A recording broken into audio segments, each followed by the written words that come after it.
Hi everyone, I hope you're keeping well. So, for all the ladies and gents which have passed the 8202 in the spring exam in 2024, congratulations. Passing your exam first time round is quite difficult.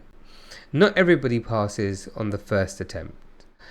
Now, what I'd like to do is to help the electrical learners out there is that I'll be creating very small, quick, bite-sized revision videos to help you in different parts to prepare for your resit coming in 2024.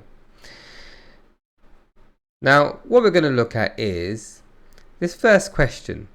List 3 non-statutory technical documents that are used in the design stage of an electrical installation.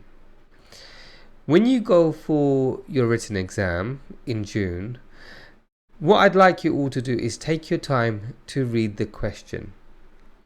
This is the key, because sometimes if you don't read the question properly, you might misunderstand what they're asking for.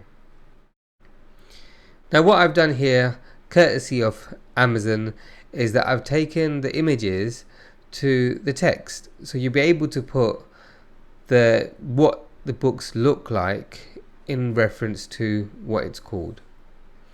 So first, BS 7671, which is our wiring regulations, is this one here.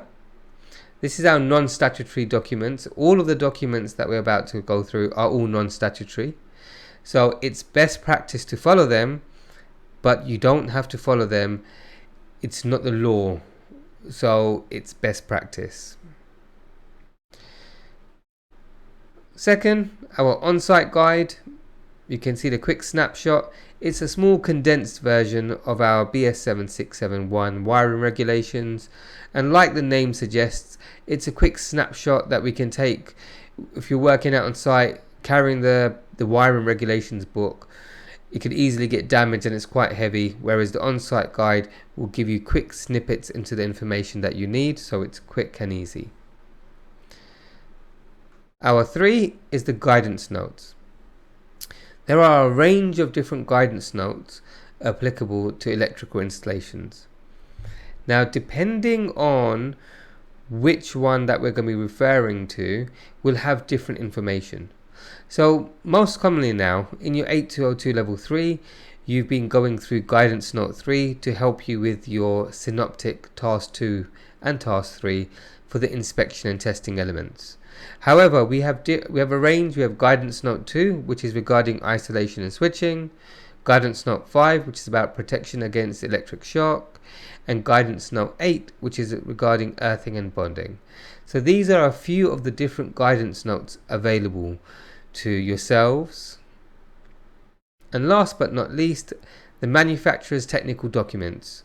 So what I've done here, the good thing is I went on Screwfix, picked an item, an electrical accessory, and then you can see when you scroll down the manufacturer's information, and this is just something there. So if you're going to be installing an extractor fan, it will tell you the guidance set by the manufacturer.